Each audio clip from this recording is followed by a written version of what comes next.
Welcome to Base Space, a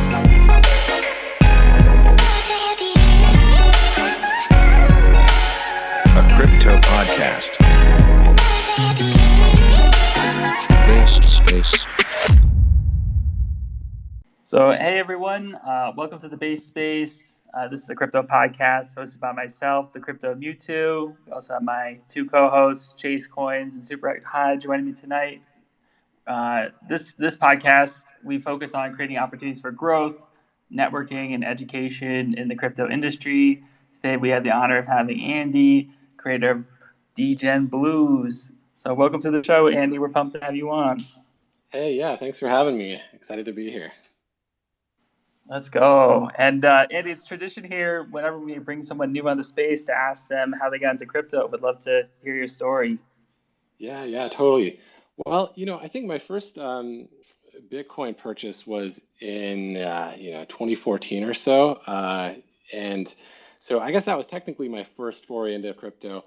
But was pretty much just hodling for a long time. I minted my first crypto kitty in 2018, so I think that was my first NFT, and had kind of a glimmer of like understanding, a little light bulb moment where I minted a crypto kitty on one website and went to a different website and I could see it there, and it was like, holy shit, this is cool. Web3 is one big distributed, one big universal database kind of, and that's really where I started where it started to click for me in terms of things being sort of default composable and default open on Web3.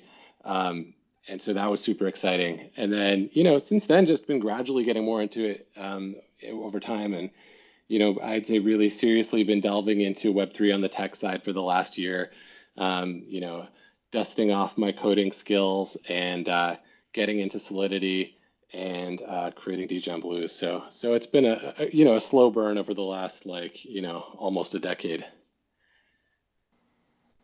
Oh, wow. And is Degen Blues like your first official like Web3 project, or have you built other secret maybe Web3 projects that people don't know about?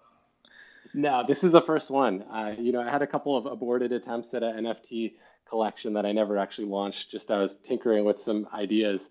I had one around time travel that maybe I'll revisit sometime because I think it had some fun things about it. But Degen Blues is the first thing I've actually launched.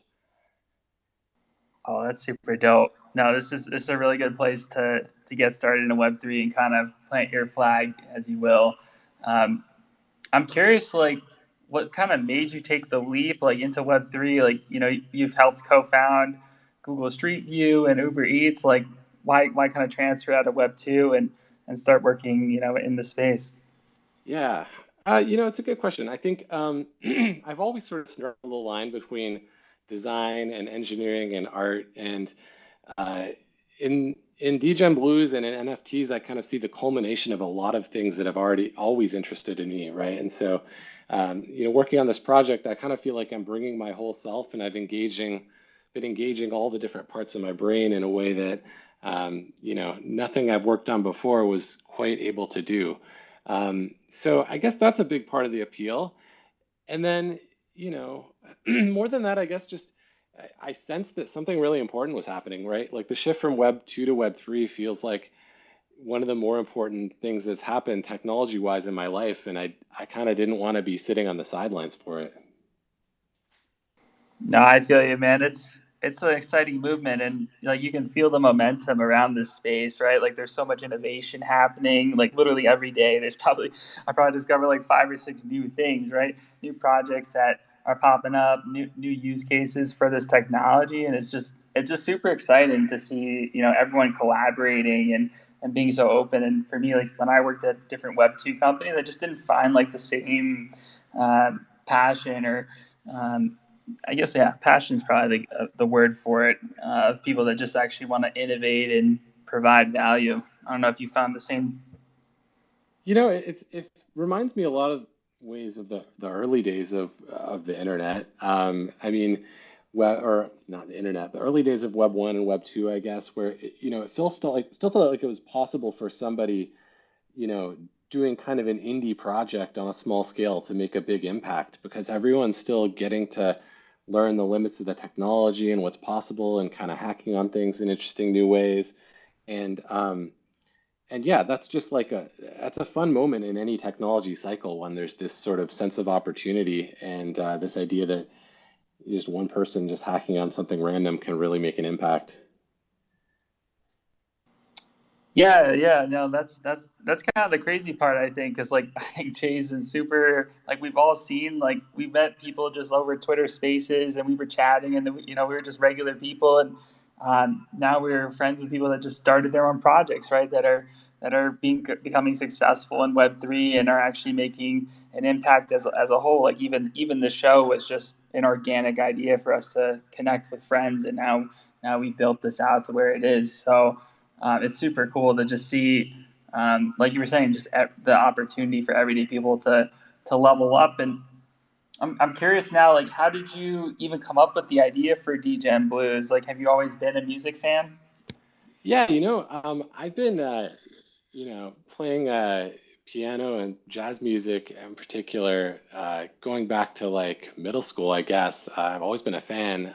Never done it really professionally. I've been in a couple of pretty small time bands over the years, but um, I think really the inspiration for Degen Blues was more like looking at the NFT landscape out there and being a little bit, disappointed that so much of it was so skeuomorphic, that so little of it felt really blockchain native, right? And I kind of found myself thinking, okay, well, what can I do with this incredible medium, which is smart contracts, that couldn't be done, in any other medium. And of course, it's not like this is the first project to try to answer that question, but I felt that there was a gap in terms of, you know, art that responds to the world around it, right? Art that's data driven. Because when you look at, generative art, and there's a lot of great generative art out there that I love, but it kind of blows my mind that when you look at it all, it's all based on random data, right? It's all based on some random block hash, or maybe it's a, Chainlink VRF or something. But, if you can create art based on data, why would you choose garbage data to create it based on, right? Why not create something that actually has meaning? And so, that more than anything was sort of the initial spark behind Degen Blues. And then I started thinking about, okay, well, what data is out there? And, I felt that there was something kind of fun and subversive about the idea of using Ethereum price data. There's all these price feeds out there that were created for DeFi use cases, right? And I thought there was something kind of like fun about taking a piece of technology or a data feed that was created for people to make money and for DeFi and using it to make music. That kind of like appealed to me. So I guess that was sort of the spark. Yeah, Andy, that's awesome. I think this would be like a good moment to like take a step back for people who may not even know about NFTs that well. So, like at a high level, how would you explain what Degen Blues is? Yeah, totally. So DeGen Blues is a smart contract. Um, And a lot of NFTs are based on sort of stock off the shelf smart contracts. But I think the most interesting ones have their own smart contract code that's part of the art, right? And so Degen Blues is its own smart contract that I wrote that creates a new musical NFT every 24 hours based on the movements of ETH prices over the previous day. And so the price data is fully on chain. So, every 24 hours, essentially, the smart contract will grab the data from on-chain and then compose a 6-second snippet of robot music. And the music is composed entirely in code, synthesized entirely in code. So there's no wave files, there's no MP3 files that come anywhere near it. It's just entirely oscillators and filters between, in Solidity and JavaScript. And then, that 6-second snippet of robot music, though, that's generated from that price data, it kind of represents a day in the history of Ethereum. And part of what's fun about that is when you mint a Degen Blues NFT, you get to decide which day you pick. And then, you can browse the entire collection at degenblues.xyz. You can listen to all of them. And then if it hasn't been minted already, you can mint that one day, and you're the only owner of that day in kind of blockchain history. And so Actually, I can play a little snippet if we want to try the audio setup again. Does that sound good? Yeah, go for let's it. do it. Yeah, great.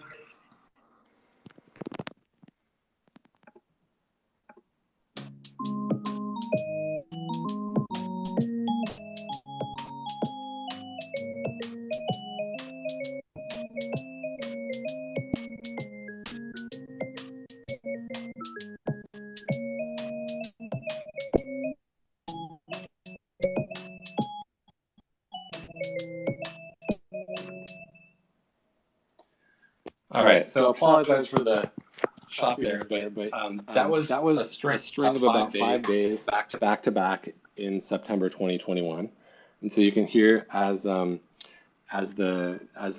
prices go up, the melody goes up. As the prices go down, the melody goes down, and then based on other kind of characteristics of what was going on in the market that day, there may be rare musical traits like a major scale versus a minor scale, or different chords that come in.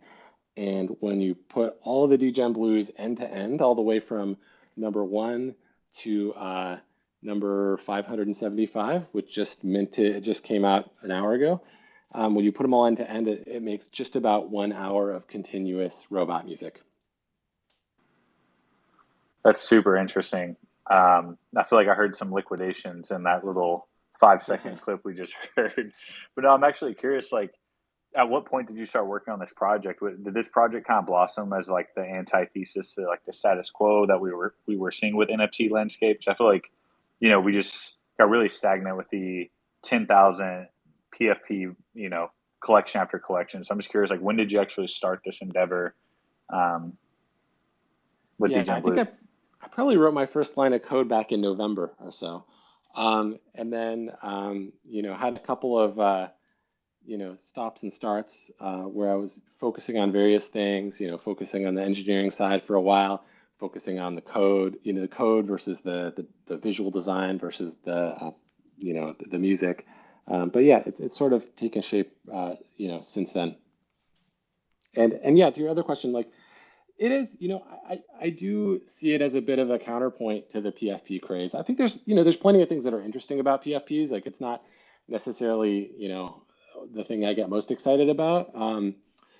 But I did feel like there was sort of a lot of untapped potential in NFTs as a medium, and I didn't, I wanted to kind of, you know, be out there pushing the envelope of what's possible and also encouraging other people to do it, right? Like, success for me in this project doesn't necessarily look like me doing another dozen follow-up collections and having, a bunch more NFT projects myself. I mean, I may do that. I probably have some more left in me, but to be honest, like, I'd be way more thrilled if other folks, pick up the torch and say, like, hey, actually, data-driven NFTs are a thing.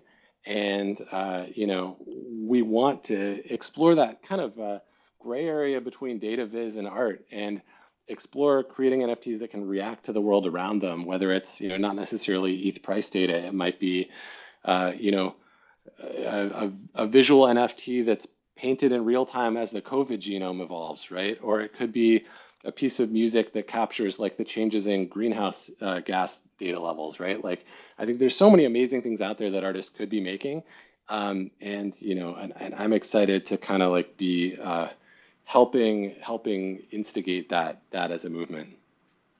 Yeah, and I'm actually like, where are you drawing the inspiration from like the music side? Do you have a music background, or like what kind of gravitates you towards that?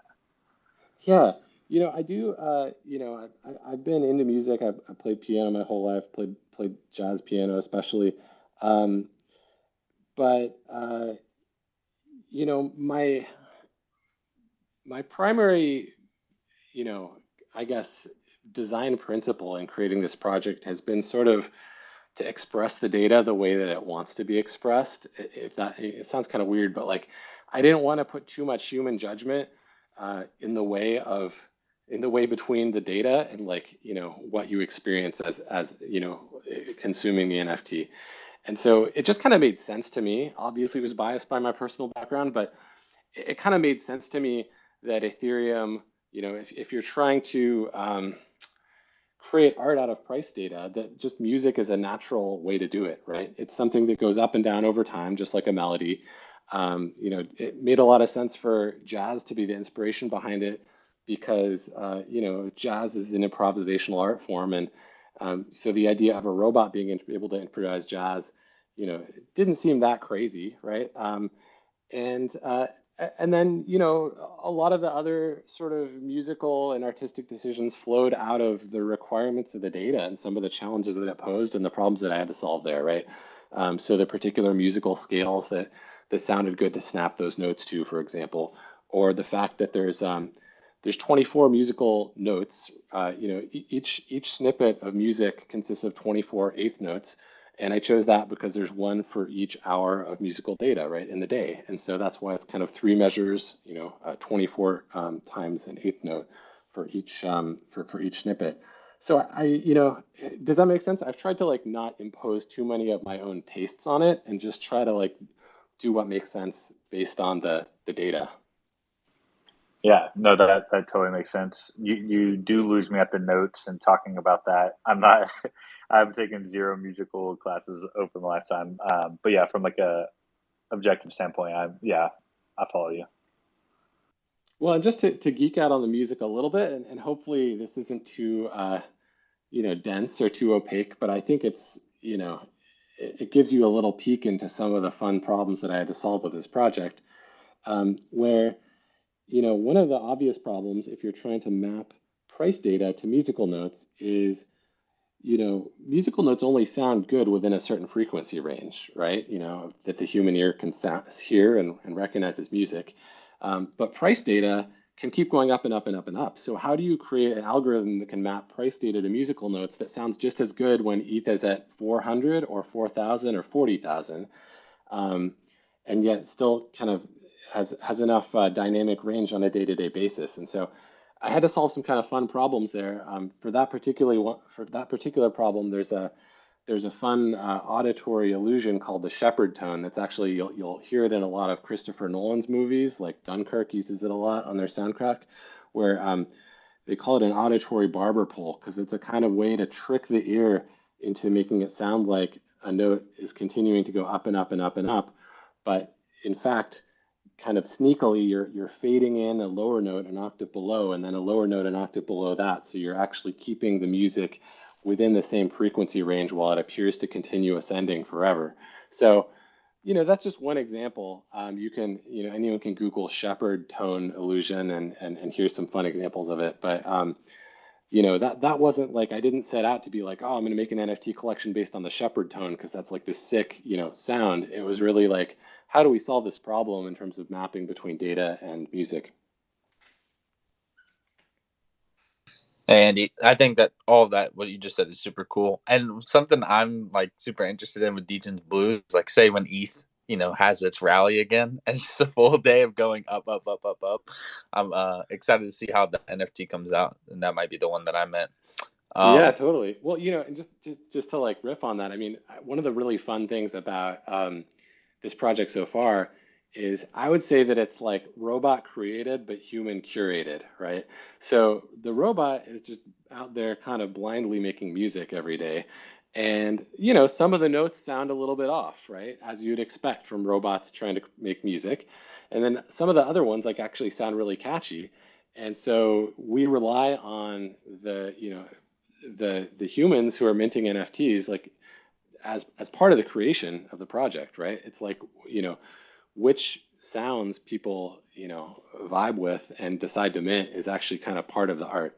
And likewise, some people are not choosing it just based on the sounds or just based on the rare traits that I mentioned earlier. It might be for sentimental reasons also, right? Like, a lot of people are minting their birthdays or their kid's birthday or whatever. I know I made sure to snag my own birthday, but also, people are minting significant days in the market, right? So, someone else who minted a Degen Blues, they were really happy because they had snagged the ETH all-time high, right? And of course, that might not be the all-time high forever, hopefully, but that was like a significant day to him. And so it's been fun to see as a creator of this project, other people kind of find their own meaning in it.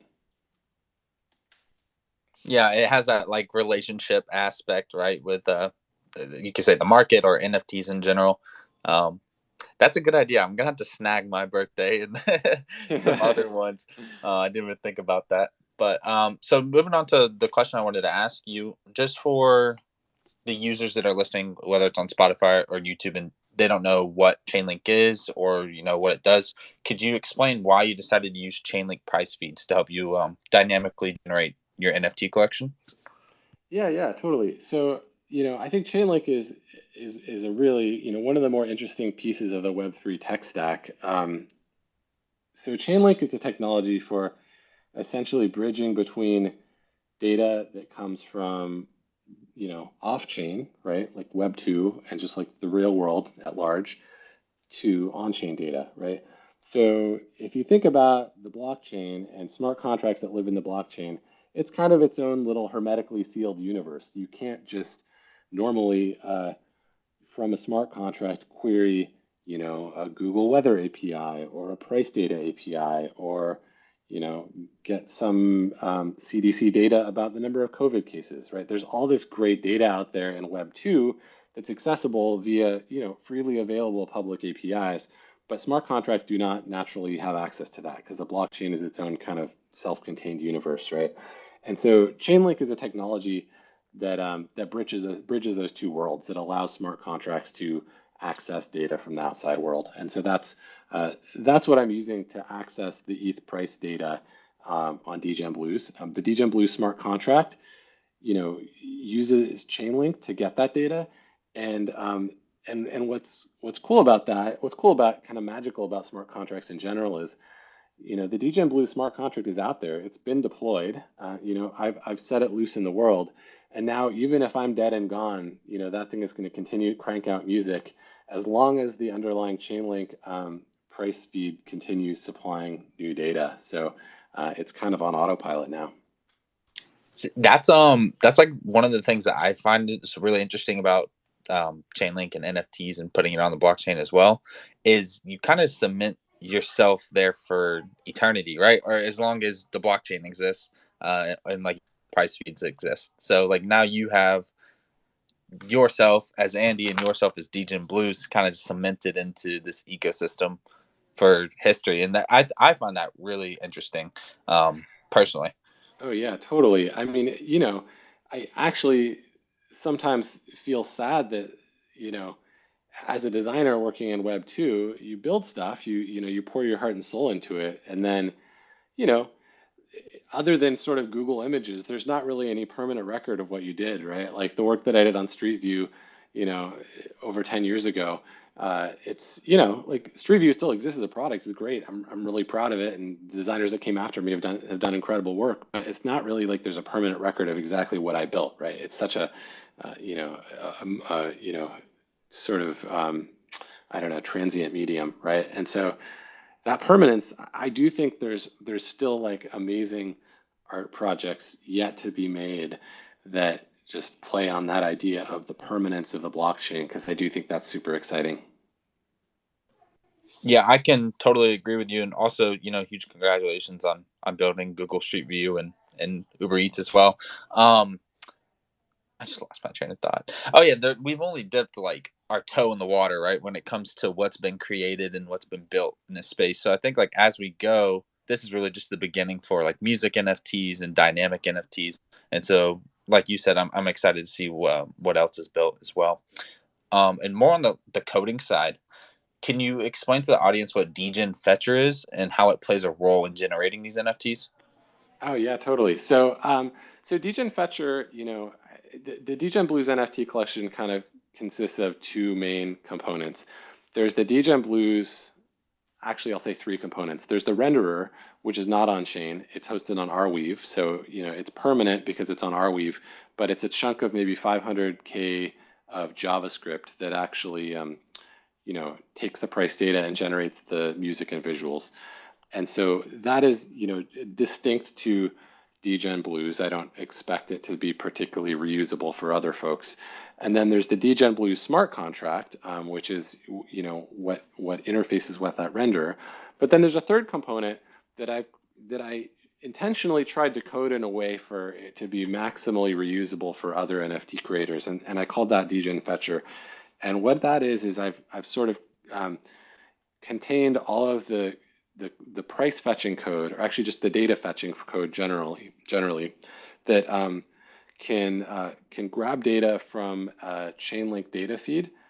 So essentially what you do is you ask it, hey, give me all the data from the historical data for January 1st, 2021 to January 3rd, 2021 at 1 hour intervals of XYZ Chainlink data feed, which in my case is the Ethereum USD price feed, right?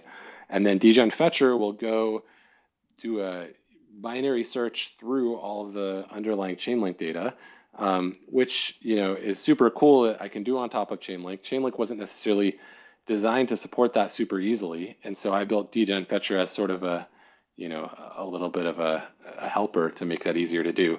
And then it will give you like a nice clean array of just the data for the time period that you wanted. And so so my reason for open sourcing that, so you can anyone can fork it on GitHub and check it out, and also just use the DegenFetcher contract that's deployed on mainnet. So I don't want other people to have to pay the like horrendous gas fees that I paid to get that out there. So anyone could do that. So another artist who's building a NFT collection that wants to make use of historical Chainlink data can just point to that, and they don't have to reinvent the wheel. Perfect. That was actually my next question, is like, where could developers find it and could they use it? So that's awesome that you answered that. I guess my last question before I pass it back off to Chase is, did you have any trouble integrating VRF v2, or did everything go smoothly? What was kind of the integration process? Hi, that's a funny question. I don't use VRF at all, actually. So I actually, it's sort of a point of pride that there's zero randomness involved in Degen Blues at all. It's entirely, the only randomness is what the market data provides. So I don't use VRF v2. I only use the Chainlink Price Feeds. That makes sense now that I'm speaking out loud. But okay, awesome. Thank you. Hey, Andy, I'm just curious, what does like the product iteration look like versus like, Web 2 versus Web 3? And just kind of like on that same topic, what can we expect from Degen Blues as you grow and expand the scope, or is that even within your playbook currently? Yeah, I really see Degen Blues as an art and collectible project. So I think the value of it is more in owning an innovative project that's sort of the first of its kind and will hopefully inspire more collections to come, rather than necessarily wanting to like promise a big roadmap with a lot of, utility that people love to talk about these days, which I think is like stretching the word utility a little bit. But you asked about kind of the product development process also, or the iterative process, is that right? Yes. Yeah, so it's been interesting because it's sometimes working in Solidity is a little bit like trying to like create an oil painting with like oven mitts on, right? It feels pretty cumbersome a lot of the time, and the debugging process is super painful. And if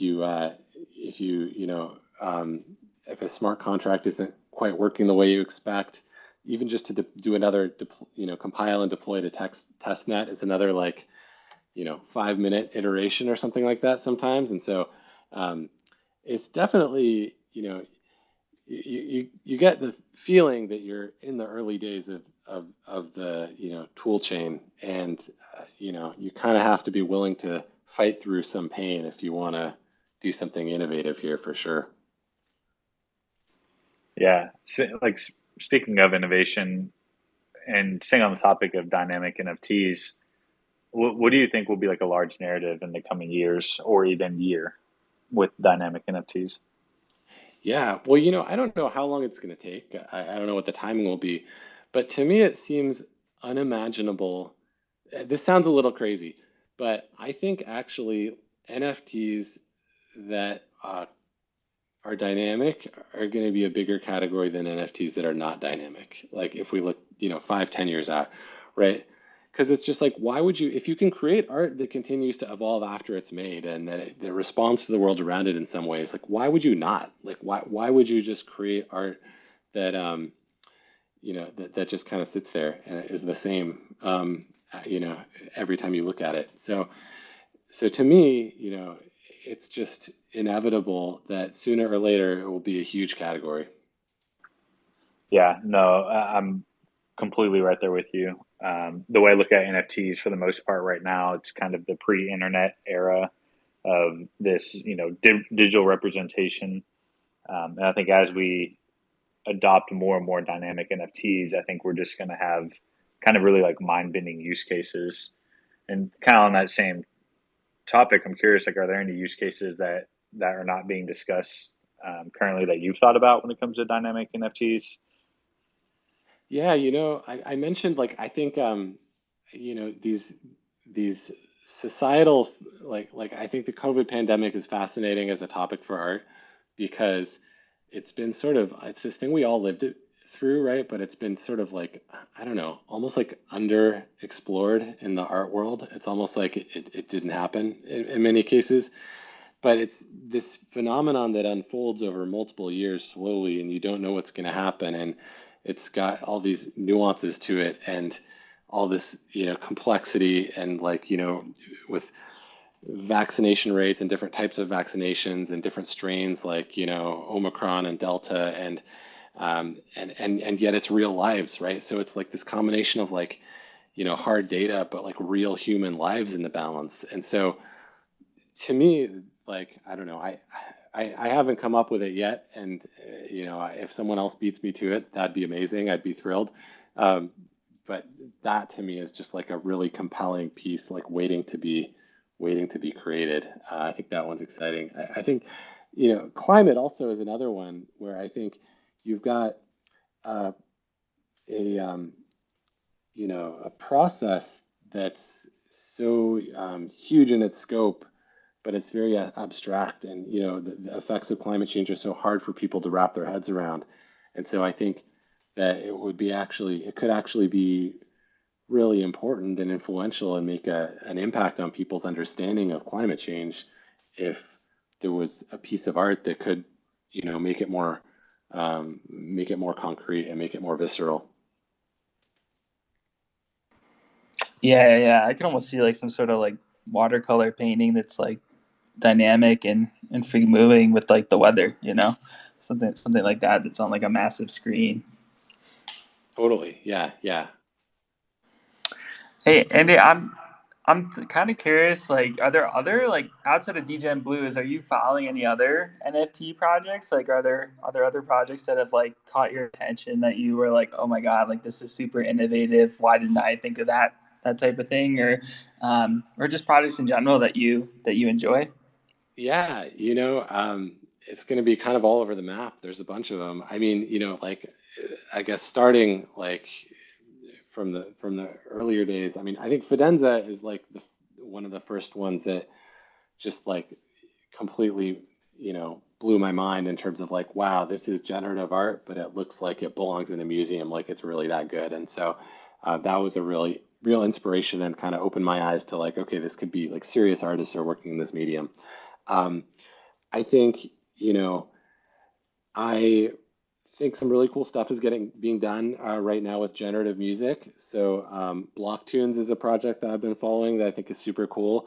OMG Kirby is one that came out a little while ago, and those are both taking, if Degen Blues is sort of the fully robotic music version of generative music, I'd say like those two projects are sort of more the generative music equivalent of like, layering assets in a PFP, except you're layering audio assets. And so, it actually takes a lot of like skill and cleverness to be able to do that in a way that creates really incredible music. And I think those two projects, are exploring a very interesting sweet spot, between like it's unpredictable and it's new because it's generative, but it also just sounds like really, really good as music. And so those are both super cool. And then last one I'll mention is chippies. I think are super cool. I don't know if you're familiar. It's like these fun like hand-drawn PFP avatars. But Perchy, who's a creator of Chippy, he does them on a commission model, which to me is just like so obvious that I don't know why hundreds of NFT artists aren't doing this. But I think the commission model of art is like something that's like close to my heart. I've done it in the past before I was into NFTs, but just as a fundraiser one time, doing like digital art on commission, and people would pick the subject. And Perchy is doing something similar where you can pick kind of the subject, or pick what characteristics you want your chippy to have. So like I want mine to have like silver headphones, or someone else wants theirs to have a beard or whatever. And then he'll draw like a custom one for you. It's not gonna, I mean, to me, that's an NFT that I'm never ever gonna sell, right? Because it's like me, and it was made just for me. And that's super cool. I think, that to me is like a PFP project that has a little more heart than your standard kind of like 1,000 or 10,000 drop. Yeah. Very true. Like a lot of the times, I just couldn't get my head around like any of the 10,000 like profile pic projects. Like I just couldn't get myself like involved in them. It just didn't really connect too much with the art, like you were saying. They're just kind of generic, and a lot of them are more so just pump and dumps, Yeah. And some of them do have really strong communities, which I think, if those communities really gravitate to the project and really continue to build it, it could be almost like a long lasting club. So, but yeah, man, Or huddle. yeah, Ronald. Yeah, but no, it's cool. I've seen some people, like I met up with people who were like Bored Ape holders and stuff, and they really connect just by having this NFT. So I do think that there is something there, with the community aspect, but we'll see like if it's like a long-term thing or if it's just kind of like a fad. Yeah, I think the community thing is real. I mean, and I've been really, really pleased to see how we've developed a nice, very, very authentic, very like cool community around Degen Blues, particularly of builders, right? So it's like, a really good crew of folks on there who are interested in building cutting edge stuff, like both, artists who want to learn the technology more, or technologists who have their own things that they're working on. And that's been really fun, like, have Degen Blues as a kind of vehicle for like meeting other creators that are doing super cool stuff. Because to be honest, I haven't found a ton of like, I think there's a bit of a vacuum in terms of gathering places for NFT builders and NFT collectors who are really interested in like, pushing the bounds of the technology. So that's been cool. But to your overall point about just NFTs and community, I mean, I think all of these use cases are legit for NFTs, right? I think the PFP and like community use case is legit. I think people, for centuries have always bought things partially as a way to represent who they are. And like, whether it's showing off the art on my walls in my house, or what's on my bookshelf, or, the clothes that I wear, or stickers that are on my lunchbox as a kid, right? Like people always use that stuff to show off kind of who they are and what they stand for. And I think as more of our lives have migrated online, and more of our important social relationships have migrated online too. I mean, way more people see what NFTs are in my wallet than see what art is on the walls of my house. So it kind of only makes sense that people's spending and that people's emotional energy would kind of follow where they're spending their time.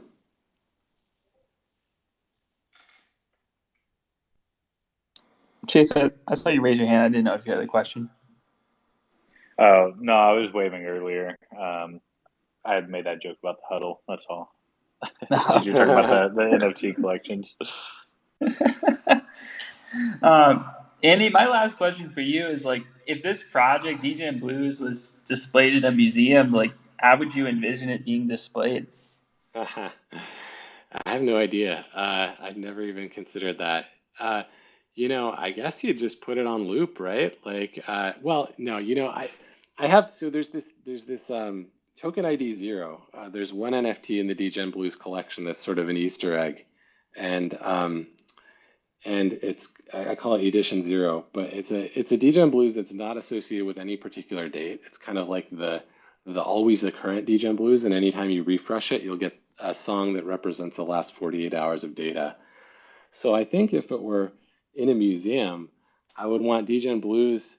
It would just be a Degen Blues that was playing in real-time speed. So instead of like 6 seconds for every 24 hours, it would literally be 24 hours for every 24 hours. And maybe it would just play a single note once an hour, or maybe it'd play a single note every minute based on the ETH price, but it would be completely real time. So you could actually hear what the market was doing, like as you stand there.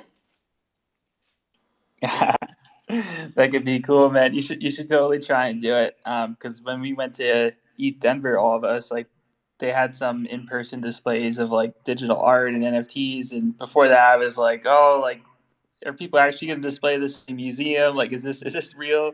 But then they had, full mock-up screens, like, surrounded by like traditional frames, or one of the displays actually was like these huge rectangle screens, and then in front of it were these stands, and on the screen was a 3D model. And if you held out your hand in front of the stand, you could like move and like manipulate the model. It was like a super cool interactive experience, and it really turned me on to being like, oh, like, this stuff is going to be in museums for sure.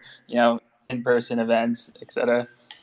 Yeah, I think that's cool. I mean, I love like NFTs being in museums as a I love what it represents in terms of like the medium gaining kind of I don't know, respect.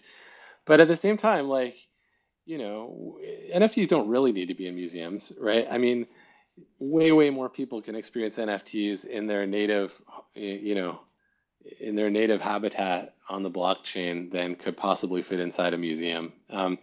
And it reminds me a bit like Google back in the day did this initiative it's called Google Cultural Initiative or something, where they were sending Street View hardware through various famous museums to sort of like index the collection. So you could, be transported virtually into a museum and walk around. But then I'm kind of like, it always seemed kind of ridiculous to me because it's like, why would I look at a postage stamp sized Mona Lisa, like on my computer? Like, why would I look at on my computer screen a picture of the Louvre, gallery with a bunch of people standing there with a tiny postage stamp Mona Lisa in the middle of my screen when I can look at the Mona Lisa on Google Images that's the full size of my screen and appreciate it so much better. So I think there's probably a bit of a fixation on like museums and seeing things in physical space, and I see that reinventing itself with some of the like metaverse gallery stuff in Web3 that I don't quite like get. It all reminds me a bit of like what people thought the internet would be like in the early 90s, where they thought it was going to be like you put on your goggles and then you go into a library and you rifle through a card catalog to get something, right? It's just like this kind of weird mashup of old and new, if that makes sense. Yeah, I totally get where you're going with that analogy. I'm actually curious. This is a kind of like switching gears on the topic, but could you kind of touch on how Arweave plays a part within your solution? Oh yeah, totally. So, there's some NFT projects that do all of the rendering of the art or music fully on chain in the smart contract, fully in Solidity, and for the folks that do that, like God bless them. It's like really, really cumbersome to work in Solidity, and it's very constraining from an artistic point of view. But you do get a level of permanence that's really cool with Solidity, where when you buy, with everything being on chain, where when you buy the NFT, you can be completely sure that it will still be there, till the end of time, as long as the blockchain is around, right? And so a lot of other NFT projects kind of rely on IPFS, or the worst case scenario is NFT projects that kind of point to external web servers for their media assets, but that's not really done anymore. I think everyone knows that's a terrible idea. But to me, with IPFS, that's one way to host things off, host assets off chain that an NFT can point to, but it's still sort of, vulnerable to data getting garbage collected. And I think the degree of permanence that you get with IPFS is not quite as good. And so to me, Arweave was kind of the best of all worlds, where you get a similar level of guarantee of permanence as if it was actually on chain, but it opens you up to use a much wider range of sort of artistic tools, right? So in the case of Degen Blues, the renderer that I talked about is essentially like a half a meg JavaScript program. That's where a lot of the magic happens in terms of like the audio and the visual rendering. And there's a lot of stuff in there that I couldn't possibly do in Solidity, right? It would just not be practical to try to contain all of that in the smart contract where the memory limitations are so much so much more limited. And so Arweave gave me a way to get that level of permanence while having a lot more kind of artistic expressiveness.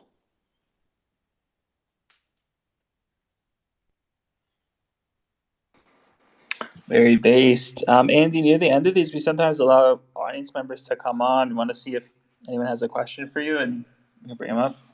Yeah, let's do it. Hey guys, I see Darb down there. If anyone has a question, just come up. You can hit the request. Don't be shy. We'll give it a few seconds to see if anyone's interested. But in the meantime, Andy, just really appreciate you taking the time to come out and speak to us tonight. It's been really based. Yeah, great to be here. Yeah, second to what Mewtwo said.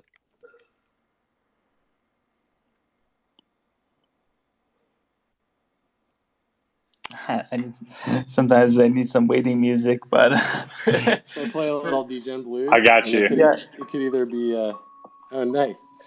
Let's go. Oh, Yeah, I Darby. was actually going to say, Andy, I know you're kind of short on museums and stuff like that in the metaverse and just in general when it comes to NFTs, but I could totally see this being like the intro lobby music to like an NFT gallery. Like you just have this like large screen like in the front door that just like you see the notes playing and it just has this like nice vibe as like an intro welcoming like music. It's yeah, I could totally see that playing out with this. Similar to what Mewtwo was talking about in Denver. When I heard it just now, I got very strong like hold music vibes on like a support line or something too. So, it's like if you ever have like a 1-800 number like NFT customer support, please hold, and then the Degen Blues kicks in. Welcome to the stage, Darb. What's going on, brother? What's going on, guys? I was wondering, have you considered or thought about like how derivative projects using Degen Blues would look, or kind of has that crossed your mind before? Yeah, I mean, I think there's different kinds of derivatives, right? Like it would be pretty easy to port this to other chains and other assets, right? So you could have music based on link price or something like that. But then, more broadly speaking, I think what's more exciting than that would be, projects that are bringing new types of data on chain. And to me, that's actually kind of like the next frontier that I'm interested in, and hope other people will explore also, is like, using Chainlink or whatever technology to basically pull in new types of data that aren't on chain yet, and like and create cool things out of those. But I don't know, did that answer your question, or was there something more specific that you had in mind in terms of derivative projects? No, I was just kind of wondering what you kind of had like in mind, or at least what you've kind of thought about. I think what you're doing over there is pretty cool, and I messaged the other guys in the base space about how I wanted to go peep your smart contract later, just because I'm interested to see how you put this all together.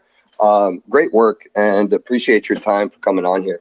Yeah, well, like I said earlier, hit me up in the Degen Blues Discord. We've got a workshop channel there. We have a lot of builders and people who like to geek out on the smart contracts and talk about what other cool data-driven NFT stuff we could build. So I would love to see you there.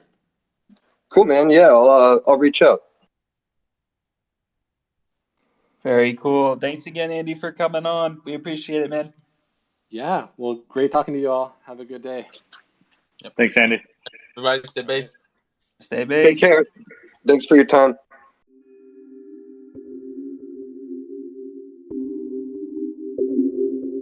Based space.